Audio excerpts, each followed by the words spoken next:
2026年4月份生活聖言。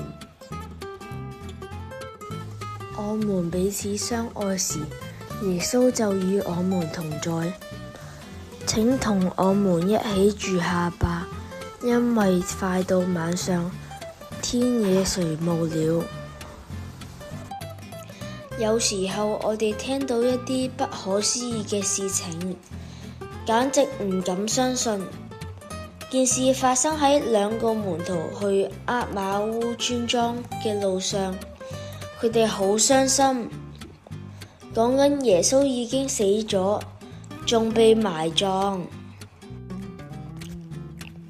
之後佢哋聽到一個難以置信嘅消息，就係有啲婦女話耶穌已經復活。傍晚嗰陣時，有一位路人行近佢哋，聽到佢哋講完之後，就開始向佢哋解釋咗所有發生嘅事情，同埋聖經裏面嘅預言。佢講嘅說話令佢哋覺得好溫暖。佢哋到咗村莊後，邀請佢留低。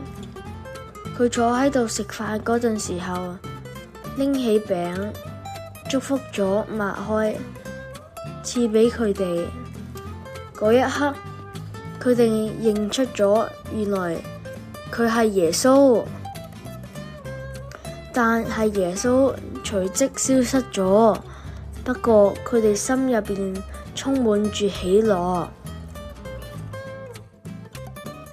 以下係哥倫比亞小朋友佢哋嘅經驗。我哋住嘅城市比哥大，有一個大型遊樂場，地區文化中心俾咗100張免費門票俾社區中心嘅小朋友，大家都好開心。嗰日遊樂園入邊有好多小朋友，好熱鬧，亦都有來自其他學校嘅學生。